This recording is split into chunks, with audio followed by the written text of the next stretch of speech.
Hi అండి, నా పేరు జ్యోతి.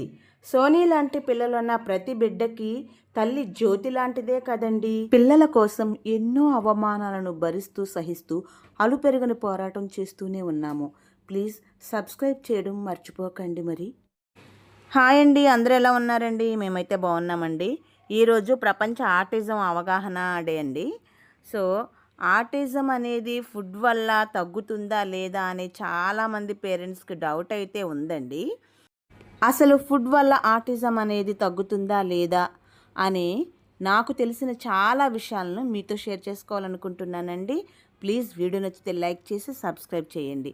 మరి వీడియోలోకి వెళ్ళిపోదామా? పదండి. నాకు తెలిసిన విషయాలు మీకు చెప్పే ముందు నిన్న ఈనాడు పేపర్లో ఒక ఆర్టికల్ వచ్చిందండి. ఆటిజంపై అపోహలు వేడండి అని. డాక్టర్ ఎం గౌరీదేవి గారు, ASHA child guidance clinic, Somajiguda, Hyderabad అండి. ఇది సైకియాట్రిస్ట్ ఆవిడ, అడోలసెంట్ చైల్డ్. సో ఈనాడు పేపర్ కనుక మీకు ఉంటే తప్పకుండా చదవండి, ఎవరైనా మిస్ అయిన వాళ్ళు ఉంటే. ఆవిడ మాటల్లో కొన్ని విషయాలండి నేను ఇక్కడ చెప్తాను. ఎందుకంటే డాక్టర్ చెప్పింది వేరే కదా. అంటే ఆటిజం అనేది కారణం ఏంటో తెలిస్తే జబ్బులను మనం నయం చేయొచ్చు, కానీ ఆటిజంకి ఖచ్చితమైన కారణం ఏంటో తెలియదు కాబట్టి నయం చేయలేము. ఆ మాటకొస్తే ఇది జబ్బు కూడా కాదు, ఎదుగుదల లోపంతో ముడిపడిన సమస్య. దీన్ని నయం చేసే మందులు కానీ చికిత్స కానీ ఏవీ లేవు, కానీ మెదడును ప్రేరేపితం చేయడం ద్వారా కొంతవరకు లోపాలను సరిచేసే లక్షణాలను తగ్గించే అవకాశం ఉంది.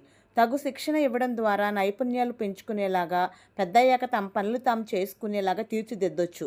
జన్యు చికిత్సల వంటి వాటితో ఆటిజంను నయం చేస్తామనే ప్రచారాలను నమ్మొద్దు. ఇదన్నమాట. నిజంగా చాలామంది డాక్టర్లు చెప్తూనే ఉన్నారండి, ఆటిజంని నయం చేసే చికిత్సలు కానీ మందులు కానీ లేవు, అలాగే ఫుడ్ కూడా లేదు. మందులు ఎలా లేవో ఫుడ్ కూడా లేదు. కానీ ఇవన్నీ ఉన్నాయి అని చాలామంది క్రియేట్ చేసి చాలామంది పేరెంట్స్ని మభ్యపెట్టి ట్రీట్మెంట్ పేరుతో చాలా డబ్బులు ఖర్చు పెట్టిస్తున్నారండి. సోనీకి ఏం చెప్పారు, సోనీకి ఏం వాడుతున్నాను, ఎలాంటి ఫుడ్ ఇస్తున్నాను అనేది చెప్తానండి. సోనీకి అయితే కాలు ఎలా ఉంది, పర్వాలేదు, కొంచెం నయమయ్యింది, ఓకే. సహజంగా ఆటిజం పిల్లలకి హైపర్ యాక్టివిటీ అనేది ఎక్కువగా ఉంటుంది కాబట్టి వాళ్ళకి గ్లూటెన్ పదార్థాలు ఇవ్వద్దంటారండి. కొన్ని తృణధాన్యాల్లో గ్లూటెన్ ఎక్కువగా ఉంటుంది. ఆ తృణధాన్యాల్లో ఉండే ప్రోటీన్ అనేది మంచిది కాదు అని చెప్పేసి అనమాట. సో ఏంటంటే మైదా, గోధుమ పిండి వాటిలతో చేసే కేక్స్ కానీ బిస్కెట్స్ కానీ ఇవ్వద్దంటారు. అలాగే కూల్ డ్రింక్స్ ఇవ్వద్దంటారు. అలాగే చాక్లెట్స్ ఇవ్వద్దంటారు. అంటే ఎక్కువ మందికి జనరల్గా ఇవి అన్నమాట. పాలు ఇవ్వద్దంటారు. కొంతమంది పిల్లలకైతే కొన్ని రకాల ఫ్రూట్స్ కూడా ఇవ్వద్దంటారండి, వాళ్ళ కండిషన్ బట్టి. కొంతమంది పిల్లలకి అరటిపండు ఇవ్వద్దంటారు. అలాగే కొబ్బరి బండం వాటర్ కూడా ఇవ్వద్దని అంటారు. ఎలాంటి పిల్లలకి ఎలాంటి డైట్ ఇవ్వాలి, ఎన్ని రోజులు మనం పాటించాలి అనే విషయాన్ని మాత్రం డైటేషన్ చెప్తారండి. కంపల్సరీ వాళ్ళ దగ్గర మనం తెలుసుకోవాల్సిందే. మనం ఖచ్చితంగా పాటించాలి అనుకుంటే మాత్రం 3 మంత్స్ అయినా పాటించాల్సిందే. ఒక వారం మనము డైట్ పెట్టి తర్వాత వాళ్ళ తేడా కనిపించట్లేదు అనుకుంటే మాత్రం ఎలాంటి మార్పు ఉండదండి. అది ఫాలో అవ్వాలి వాళ్ళు చెప్పినట్టు. అంటే మనకి దాని ద్వారా హైపర్ అనేది తగ్గుతుందా లేదా అనేది క్లియర్గా తెలుస్తుంది అన్నమాట. సో దాన్ని ఫాలో అవ్వాలి మనము. లేదు ఏదైనా తేడా వచ్చిందంటే మళ్ళీ మనం వాళ్ళని కలిసి ఎలా ఎలా అనేది మార్పులు చేసుకోవచ్చు అనమాట. మన సొంత నిర్ణయాలు అనేది తీసుకోకూడదు. పాలు తీసుకోకపోతే కాల్షియం ఉండదు కదా ఎలాగూ పిల్లలకి అని అనుకుంటారు చాలామంది. దాని బదులు వాళ్ళు వేరే చెప్తారండి. అంటే సోయా మిల్క్ అని, కొబ్బరి పాలని ఇలా కొన్ని చెప్తూ ఉంటారు. సో అలాగే బఠానీలు, పప్పు దినుసుల్లో ఎక్కువ ప్రోటీన్స్ ఉంటాయి, అలా తీసుకోవచ్చు అని చెప్తారు. అలాగే చికెన్ తీసుకోవచ్చు, ఎగ్ తీసుకోవచ్చు, క్యారెట్టు, గ్రీను ఆకుకూరలన్నీ తీసుకోవచ్చు. అవన్నీ ఉంటాయండి, చాలా తీసుకోవచ్చు. కొన్ని ఏవి పడవో వాటిని వద్దని చెప్తారు. సహజంగా మాత్రం గోధుమతో చేసినవి ఏవి తినొద్దని చెప్తారు. కానీ మన తెలుగు వాళ్ళు గోధుమ పిండిని పెద్దగా వాడరు.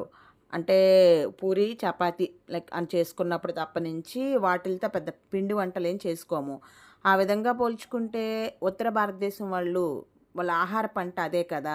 కానీ అక్కడ కూడా ఆటిజం కేసులు అలాగే ఉన్నాయి కదా, సేమ్ నార్మలే. దాంట్లో ఏ తేడా లేదు కదా. అందుచేత అదేమీ పెద్ద విషయమని మనం చెప్పుకోవడానికి కూడా లేదు. ఫుడ్ వల్ల మాత్రం అయితే ఆటిజం అనేది తగ్గుతుంది అనేది మాత్రం అవాస్తవం అండి. దీన్ని నమ్మకండి. సోనీకైతే ఫస్ట్ నుంచి చిన్నప్పటి నుంచి పాలు తాగే అలవాటు లేదండి. కాకపోతే పెరుగు అవి తీసుకుంటది. అది స్వీట్స్ కూడా తినదు. బిస్కెట్లు లైట్‌గా తీసుకుంటది. సో, ఆ ప్రాబ్లమ్ అయితే నాకు లేదు. కాకపోతే ఈ పాలు తీసుకోకపోవడం వల్ల పళ్ళు కొంచెం డ్యామేజ్ అయినియి. మనం ఎంత జాగ్రత్తగా చూసుకున్నా సరే అండి, ఆటిజం పిల్లల విషయానికొచ్చేటప్పటికి వాళ్ళకి కొంచెం మెచ్యూర్ టయానికి వచ్చేటప్పటికి ఆడపిల్లల్లో పీసీఓడి ప్రాబ్లమ్స్, హార్మోన్స్ ప్రాబ్లమ్స్ అనేది డెఫినెట్‌గా వస్తాయి. సో, ఇంకేంటంటే ఎక్కువ మంది పిల్లలకి పళ్ళు పాడవుతాయి. ఇంకొకటేంటంటే ఈ మోషన్ అనేదండి వెళ్తే ఇంకా అలా వెళ్ళిపోతూనే ఉంటారు. మోషన్స్ అయిపోతూ ఉంటాయి. లేకపోతే అవ్వదు. గట్ హెల్త్ ప్రాబ్లమ్ గూడా చాలా ఎక్కువగా ఉంటదనమాట. సో, చాలా జాగ్రత్తగా చూసుకుంటూ ఉండాలి. నేను ఎక్కువగా పెసరట్టు, ఇంకా బెల్లము, కొబ్బరి అవి కలిపిన దోసలేసి పెట్టడము. సో, ఇలాగే పప్పులేవైనా పెట్టడము, పప్పు, ఆకుకూర ఇలాంటివి రెగ్యులర్‌గా పెట్టడము. అన్ని కూరగాయలు తింటదనమాట. సో, నాకు తెలిసినట్టు వరకి కొంచెం జాగ్రత్తగానే నేను చూసుకుంటున్నాను. సో, ఇదండి.